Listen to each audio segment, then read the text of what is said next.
이런 가족이 있었습니다. 한 부인이 남편이 월남에 파병 간 사이 외로움을 이기지 못하여 다른 남자와 불륜에 빠지게 되었습니다. 남편과 함께 월남전에 있던 친구가 고국에 먼저 돌아왔다가 이 사실을 알고는 남편에게 폭로를 하였습니다.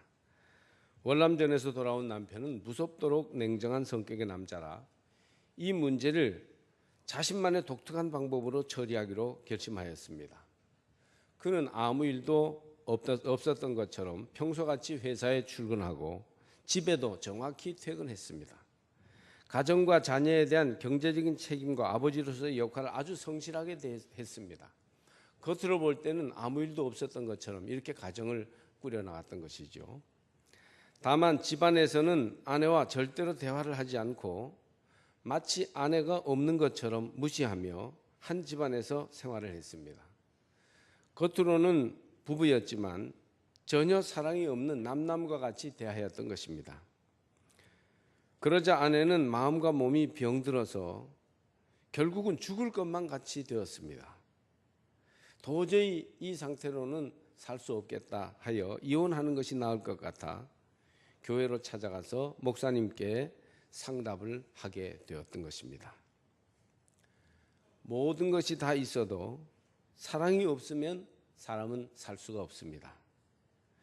그러나 거의 모든 것을 잃어버린 상태라 하더라도 사랑이 있으면 사람은 살아갈 수 있습니다. 가난해도 여러 가지 어려운 조건에 처해도 사랑이 계속 살아있다면 살아갈 수 있습니다. 가장 큰 계명은 무엇입니까? 어떤 율법 교사가 자기를 옳게 보이려고 무엇을 해야 영생을 얻겠느냐고 하였을 때 예수님이 율법의 가르침을 반문하니 하나님을 사랑하고 이웃을 사랑하는 것이라 하는 대답이 나왔었죠.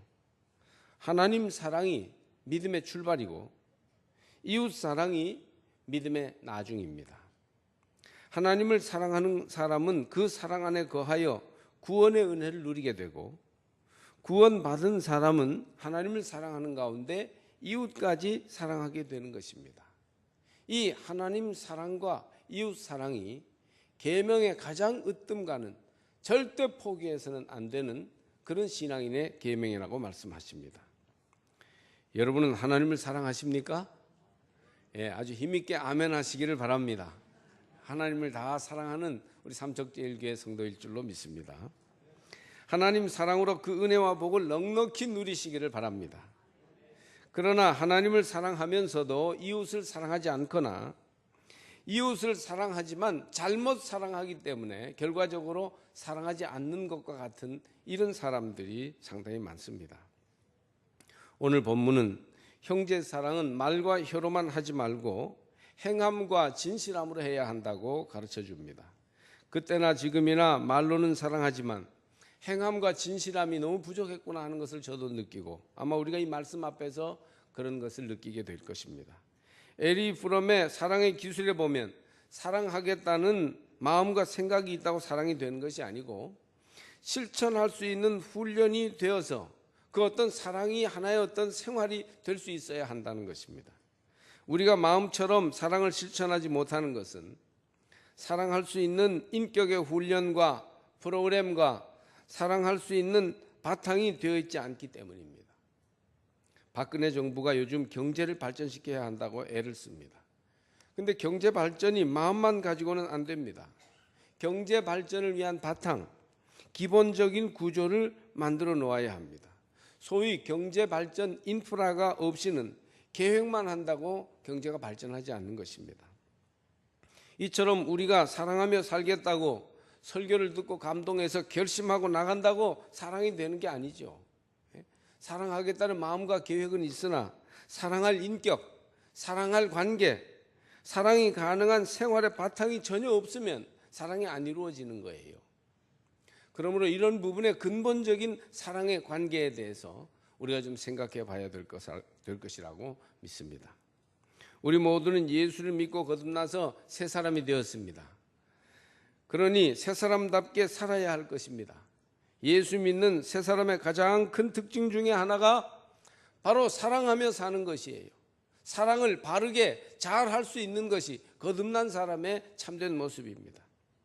예수 믿는 사람다운 특성이 나타나야 할 텐데 그게 바로 사랑이라고 성경은 말합니다. 너희가 서로 사랑하면 이로써 모든 사람이 너희가 내 제자인 줄을 알리라. 요한복음 13장 35절 말씀입니다. 예수님의 제자, 예수님을 따르는 자, 팔로워, 예수님을 따르는 자는 당연히 사랑의 특징이 나타나게 된다. 그 말은 뭡니까? 우리의 삶에 사랑이 나타나지 않거나 사랑한다 하면서도 언제나 사람을 힘들게 하는 방법으로 나타나면 우리가 예수의 참 제자가 아니라는 얘기입니다. 그러니 구원받은 사람이 가장 관심을 가져야 할 것이 바로 행함과 진실함으로 사랑하는 것입니다. 그러면 진실한 사랑은 어떤 것일까요? 진실한 사랑은 사랑이 필요한 사람들과 함께 있어주는 데에서 시작되는 것입니다. 함께 있어주는 사랑, 이게 행함과 진실함으로 다가가는 그리스도 제자의 사랑이에요. 예수님이 하늘 보좌를 버리고 우리와 함께 있기 위하여 몸을 입으신 것처럼 그렇게 함께 있어주는 사랑이 그리스도의 제자로서 사랑입니다. 어려울 때, 힘들 때 곁에 누군가 있으면 얼마나 힘이 되는지 모릅니다. 어려움을 당할 때 그 어려움 중에도 가장 어려운 것은 그 어려움을 함께 짊어지고 갈 벗이 없다는 사실이에요. 그러므로 어려울 때 함께 의지가 되어줄 수 있는 것, 함께 돌아보는 것이 참된 사랑입니다. 빈민 선교는 빈민들과 함께 하는 데에서 시작되고 농촌 선교는 농촌에 정주하는 데에서 시작합니다.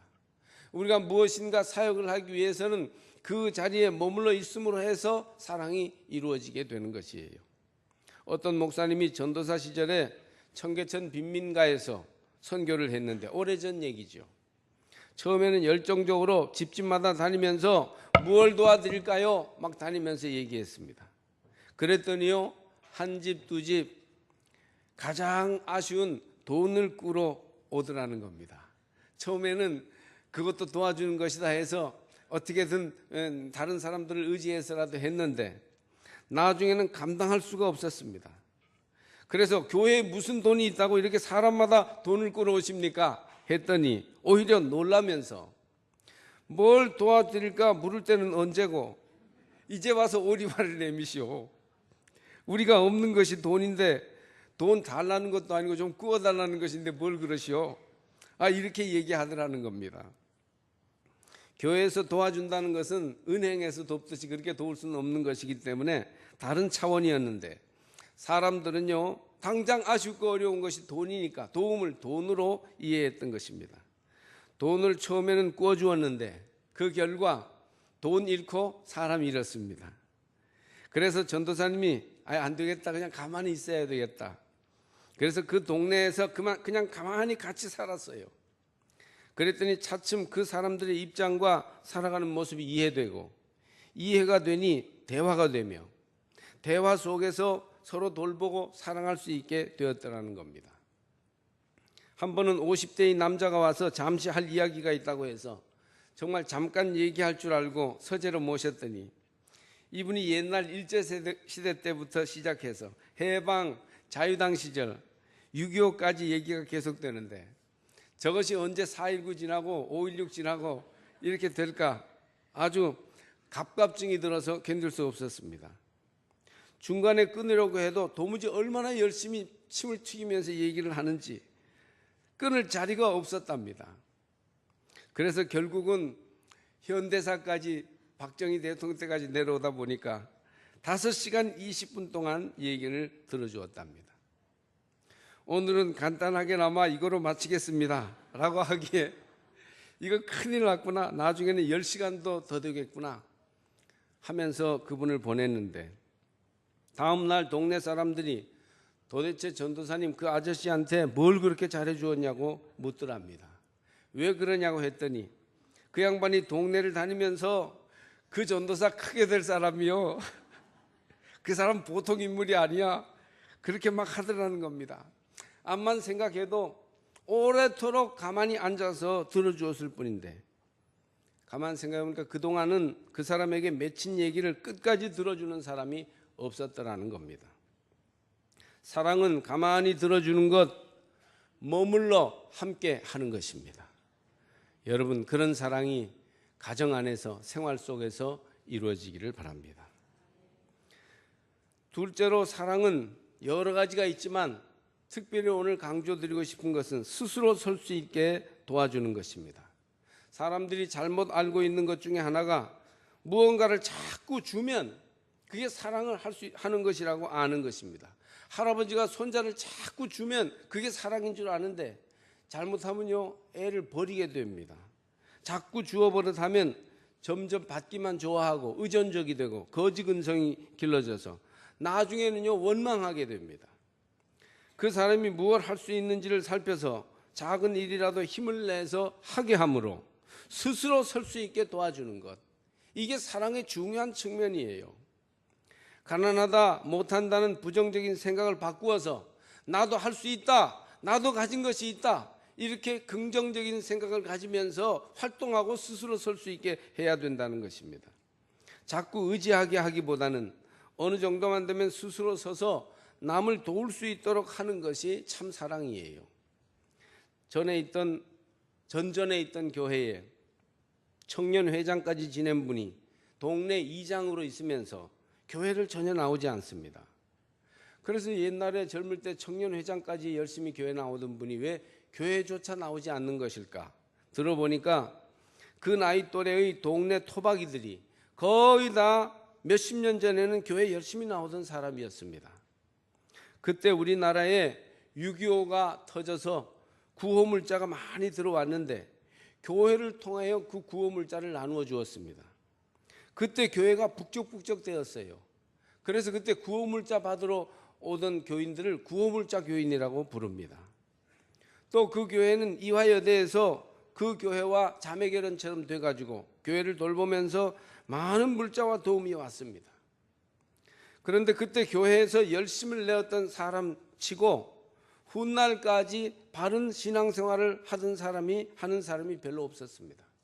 늘 교회에 와서 받기만 하던 사람이기 때문에 그 주는 게 끊어지니까 자동으로 교회도 끊어지게 된 것이에요. 그 후에는요, 암만 권면해도 그들이 교회에 나올 생각을 하지 않습니다. 도움을 받기만 했지 어떻게 신앙생활을 해야 하는지 스스로 설 수 있도록 해주지 못했기 때문입니다. 여러분, 진정한 사랑은 스스로 설 수 있도록 도와주는 것입니다. 정 힘이 들 때는 밥도 주고 돈도 주어야 하지만 최소한의 것으로 족한 것이에요. 정말 그 사람이 자기의 능력과 기회를 살려 스스로 설 수 있게 하는 것이 중요합니다. 그 사람이 서지 못하고 잘못하는데도 계속 밥 주고 빵 주는 것은 그 사람을 죽이는 것이에요.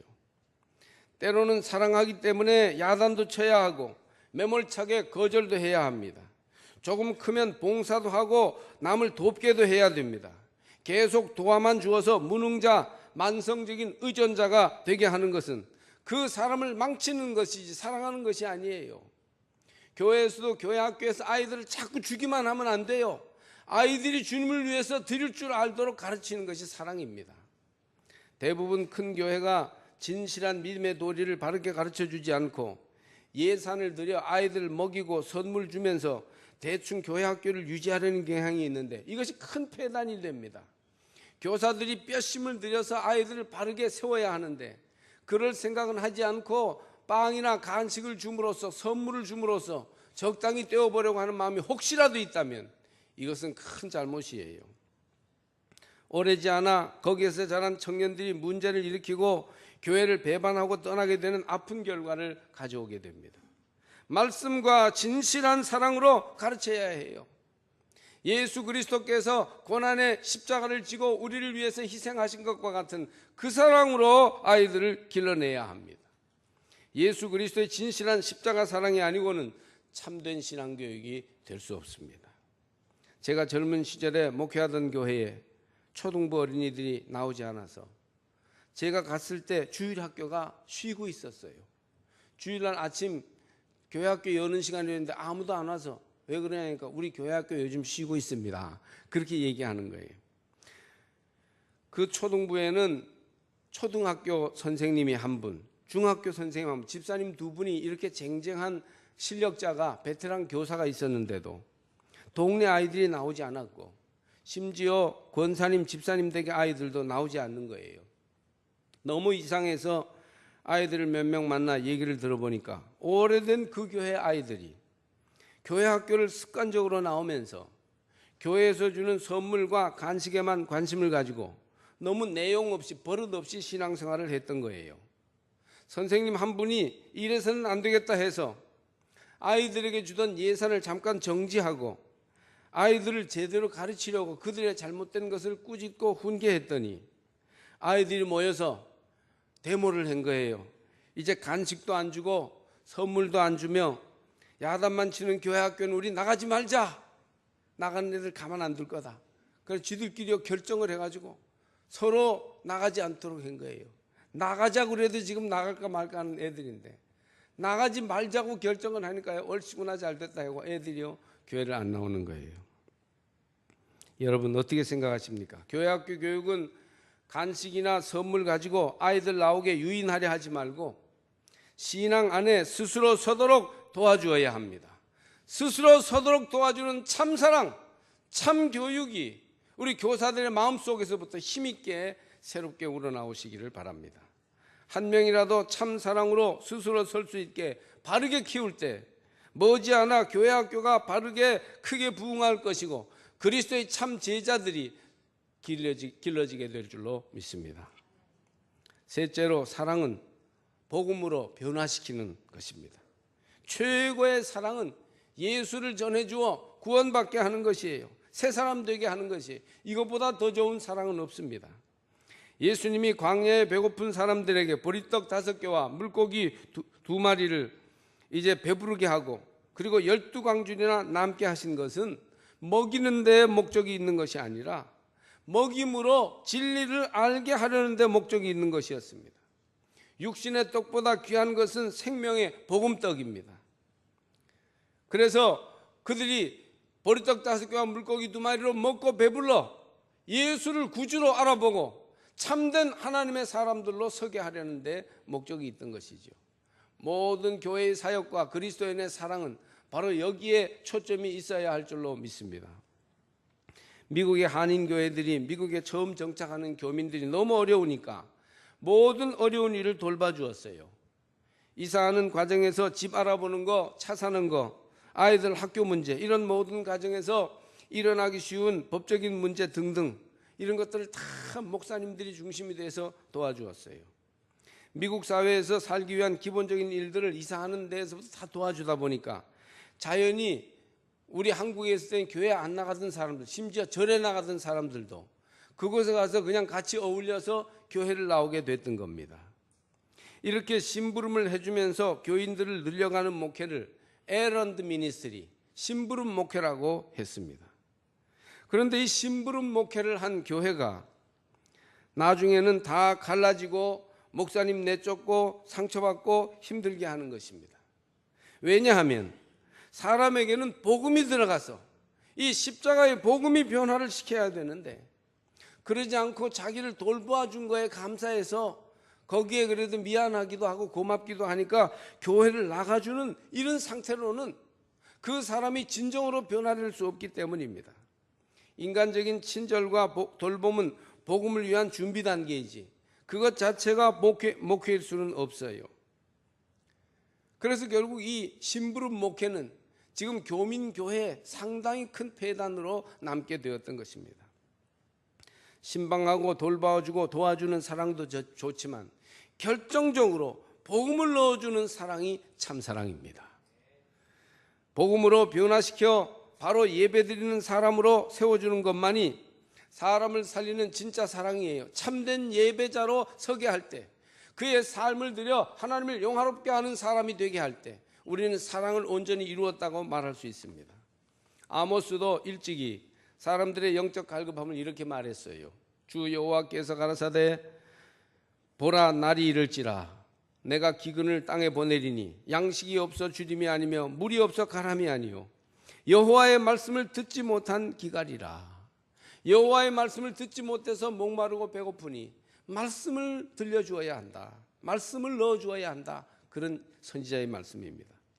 누가 뭐라 해도 사람에게 가장 필요한 것은 진리 말씀이요 구원하시는 복음입니다. 그러므로 우리는 때를 얻든지 못 얻든지 생명과 젊음과 기회를 쏟아 복음을 전하기에 힘써야 하겠어요. 여러분, 복음을 전함으로 참 사랑을 실천하시기를 바랍니다. 여러분의 남편, 여러분의 아내를 안아주고 도와주고 아주 여러 가지로 이렇게 사랑해 주면서 정작 복음을 주지 못하고 구원받게 하지 못했다면 우리는 심각한 문제를 느끼고 다시 한번 복음을 전해주는 사랑으로 다가가야 할 것입니다. 남편에게 복음 전하기 위해 힘쓴 한 부인의 이야기입니다. 약사인 부인은 남편을 예수께로 인도하라 하였으나 좀처럼 말을 듣지 않았답니다. 결혼 전에 다짐도 받았으나 잠깐 동안 신용만 할 뿐 절대 말을 듣지 않고 술을 좋아하니 늘 술상 차리라는 요구가 많았습니다. 하루는 밤에 늦었는데 남편이 불쑥 다른 친구를 데리고 와서는 술상을 차리라는 겁니다. 남편으로는요 부인한테 도발하고 부인을 시험하는 거였어요. 부인은 기가 막혔지만 아무 소리 안 하고 늦은 밤에 정성껏 술상을 보아 남편에게 주고는 건넌방에 들어가서 울며 하나님께 기도했습니다. 다음날 남편이 물어보는 거죠. 왜 화도 내지 않았느냐? 그러자 아내가 말하기를 언젠가 당신이 복음을 듣고 예수께로 돌아올 것을 믿기 때문에 자기는 화내지 않고 기도할 뿐이라고 말했답니다. 그러자 크게 감동한 남편이 당장 당신이 믿는 복음을 나도 믿도록 노력하겠다. 교회로 인도해달라. 그렇게 말하더랍니다. 그 남편은 그 주일에 교회로 나왔고 복음을 받아서 복음이 사람을 살리는 진정한 진리임을 깨닫고 참된 그리스도인이 되었습니다. 여러분, 왜 미루십니까? 왜 아직까지도 복음을 전하여 사랑하기를 자꾸 연기하고 계십니까? 사랑하는 사람에게 복음을 전해주는 것이야말로 진정한 사랑이요 참 사랑임을 기억하시기 바랍니다. 우리 시대를 살아가는 사람에게는 빵보다 사랑이 필요하며 사랑이 담긴 복음은 가정을 살리며 민족을 살리게 됩니다. 그러므로 말과 혀로만 사랑하지 말고 행함과 진실함으로 사랑하는 삼척제일 가족 여러분이 되기를 바랍니다. 진실하게 사랑할 때 여러분의 인생은 행복해지고 삶은 풍요로워질 것입니다. 진실하게 사랑할 때 가정이 행복하며 자녀들은 평안히 거할 것입니다. 진실하게 사랑할 때 교회는 부흥되며 세상 사람들이 하나님 살아계신 것을 느끼게 될 것입니다. 사랑하는 성도 여러분, 행함과 진실함으로 사랑하십시오. 그러면 주님이 함께 하시며 믿음의 확신이 생기고 더욱 영력을 얻어 저 천국 가는 날까지 힘있게 살아가는 그런 하나님의 사람들이 될 수 있을 줄 믿습니다.